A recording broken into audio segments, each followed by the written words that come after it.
So hello everyone, very good evening. स्वागत है आप सभी का नर्सिंग अड्डा 24/7 में। मैं विवेक कुमार शर्मा आप सभी का स्वागत करता हूं आपके अपने यूट्यूब चैनल पर। और आज का हमारा जो टॉपिक है बड़ा खास है।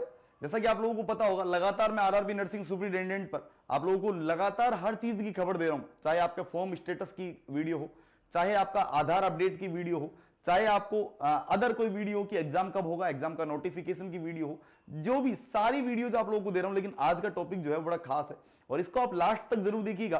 और अगर आपको वीडियो पसंद आए तो चैनल को जरूर सब्सक्राइब करिए, वीडियो को लाइक करिए, कमेंट जरूर करिएगा। तो आज का वीडियो है कि आरआरबी नर्सिंग सुपरिटेंडेंट में किस सब्जेक्ट से ज्यादा एमसीक्यू आते हैं भाई। क्योंकि देखो, आपको पता है, पैटर्न पता है आप लोगों को कि 100 एमसीक्यू आने वाले हैं। टोटल कितने एमसीक्यू आने वाले हैं? 100 एमसीक्यू आने वाले हैं। 100 में से 70 एमसीक्यू जो है वो आपके नर्सिंग के होंगे, है ना। और जो 30 एमसीक्यू है वो आपके नॉन नर्सिंग के होंगे। 30 एमसीक्यू जो है वो आपके नॉन नर्सिंग के होंगे। ठीक है, अब बात को सुनो भैया, बात को सुनिएगा। 70 एमसीक्यू जो है ये बहुत सारे सब्जेक्ट्स में डिवाइडेड है। जैसे मैं पहले बताऊं आपको सब्जेक्ट कौन कौन सी सब्जेक्ट है। सर पहले तो कई बच्चों को तो यही नहीं पता सब्जेक्ट कौन कौन सी, तो मैं पहले बता देता हूं। सबसे पहली सब्जेक्ट है एमएसएन मेडिकल सर्जिकल नर्सिंग, फिर एमएचएन मेंटल हेल्थ नर्सिंग, फिर फंडामेंटल ऑफ नर्सिंग एफओएन, फिर उसके बाद में है आप लोगों का CHN community health nursing. Next है आपका एमएसएन एमएस पीडिया, नेक्स्ट है पीडियाट्रिक्स। उसके अलावा है आपका ओबीजी ऑब्स्टेट्रिक एंड गायनेकोलॉजी।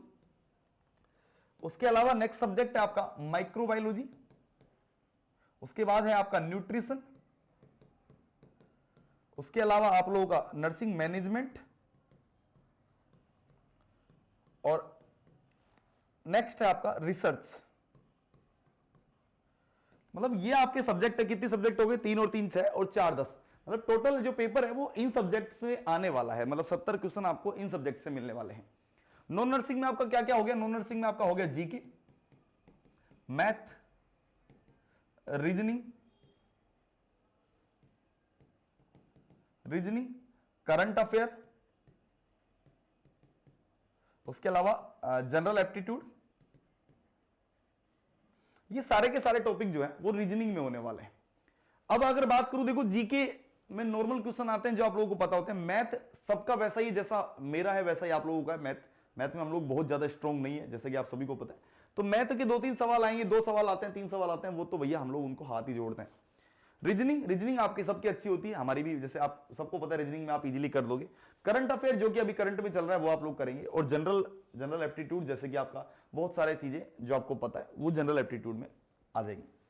इसमें मान के चलता हूं, इस 30 में से मतलब लगभग 20 सवाल जो है वो हर स्टूडेंट सही कर देगा, चाहे तैयारी करे चाहे तैयारी नहीं करे, है ना। चाहे आप इसको नॉन नर्सिंग को आज से ही पढ़ना शुरू कर दो और एग्जाम तक भी पढ़ोगे ना, तो भी मैं ये बता देता हूं आप 25 से ज्यादा सही नहीं कर पाओगे। क्यों? क्योंकि नॉन नर्सिंग ऐसा आएगा, 5 सवाल तो बिल्कुल डेफिनेटली ऐसे होंगे जो बहुत रेयर बच्चे ही सही कर पाएंगे। क्यों? क्योंकि आप सोचो नॉन नर्सिंग का कितना ब्रॉड सिलेबस है। हम लोग अगर पढ़ने भी लगेंगे तो कहां तक पढ़ेंगे। तो मैं हमेशा उसकी बजाय इस पर फोकस करने के लिए बोलता हूं। हमेशा ज्यादा फोकस किस पर रहता है कि इन सब्जेक्ट पर। अब इनमें भी मेनली किस पर फोकस करें सर? ज्यादा सवाल कहां से आएंगे? तो देखो, आपको पहले नंबर पे जो मेनली फोकस करना है, सबसे पहले आजकल सबसे ज्यादा सवाल आते हैं मेंटल हेल्थ नर्सिंग से, एमएचएन से। भाई ये मान के लो, चलो 70 सवाल है, तो 70 में से अगर मैं एवरेज भी मान के चलूं ना, तो लगभग ये मान के चलिएगा 7 से 8 सवाल आएंगे मेंटल हेल्थ नर्सिंग से। 8 सवाल तो बहुत होते हैं भाई, 8 सवाल तो बहुत हैं। सेकंड जो इंपॉर्टेंट बोलता हूं मैं, वो हमेशा बोलता हूं मैं फंडामेंटल ऑफ नर्सिंग को। क्यों? क्योंकि यहां पर होते हैं procedures, lumbar puncture, tracheostomy, catheterisation, blood pressure, vital sign, CPR, सारे। क्योंकि आपको अल्टीमेटली आगे चलकर वही काम करना है ना भाई। नर्सिंग सुपरिटेंडेंट बनेंगे थोड़ी ना हमको कोई फ्री की जॉब है या बैठे बैठे काम करना है, नहीं ना। अल्टीमेटली आपको प्रोसीजर तो करने पड़ेंगे। तो आपको ये प्रोसीजर आते हैं या नहीं आते, तो इनके ऊपर सवाल मिलेंगे लगभग वही 7 से 8 सवाल। ये बात को आप भले आज इनको ले लीजिएगा स्क्रीनशॉट, आपको ये एग्जाम में पैटर्न मिलेगा। तीसरे नंबर पे आता है आप लोगों को, यहां पर थर्ड नंबर पर जो दिखेगा वो दिखता है एमएसएन मेडिकल सर्जिकल नर्सिंग। और लगभग इतने ही सवाल, लगभग 7 to 8 या उससे भी ज्यादा हो सकता है। 1-2 सवाल 9-10 भी चले जाते हैं कई बार एमएसएन, क्योंकि बड़ा टॉपिक होता है, तो 9 और 10 भी चले जाते हैं। लगभग 10 सवाल तक भी चले जाते हैं एमएसएन में, मेडिकल सर्जिकल नर्सिंग में। 10 सवाल तक आपको मिल सकते हैं। नेक्स्ट आता है आपका CHN, कम्युनिटी हेल्थ नर्सिंग। छोटा सब्जेक्ट है मानता हूं, लेकिन सवाल इंपॉर्टेंट है, तो यहां पर आपको 6 से 7 सवाल आपको यहां से मिल जाते हैं। अगला सब्जेक्ट है ओबीजी में वही आप लोगों के लिए बोलूंगा कि ठीक है, अच्छा सब्जेक्ट है, लेकिन सवाल अगर मान के चले तो 5 से 6 सवाल आपको यहां देखने को मिलेंगे। और अंतिम अगर बात करूं पीडियाट्रिक्स, तो पीडियाट्रिक्स में लगभग आप ये मान के चलिएगा 6 से 7 सवाल आपको यहां भी मिल जाएंगे। ये तो सवाल हो गए मेजर। अब अगर 8 भी मान के चलते हैं तो 8, 16, 32 है ना, यहां पर 42 लगभग, और 42 और 8 मान लो यहां पर भी 50, और लगभग यहां पर 60 सवाल तो यही हो गए। अब अगले 10 सवाल, मतलब एवरेज 60 सवाल यहां पर हो गए हैं हमारे, एवरेज मान के चलता हूं। और अगले 10 सवाल जिनमें से आप ये देखिएगा यहां पर आपको मिलेगा माइक्रोबायोलॉजी से लगभग 3 से 4 सवाल, माइक्रोबायो से 3 से 4 सवाल आपको मिलेंगे। उसके अलावा नर्सिंग न्यूट्रिशन से आपको मिलेंगे वही लगभग 5 सवाल हो सकते हैं, न्यूट्रिशन से 5 सवाल तक आते हैं, क्योंकि न्यूट्रिशन में विटामिन से बहुत सवाल आते हैं, मिनरल से बहुत सवाल आते हैं। और मैनेजमेंट के अंदर बात करूंगा तो मैनेजमेंट के अंदर 2 सवाल बनते हैं, रिसर्च में भी आपको यही 2 या 3 सवाल मिलेंगे।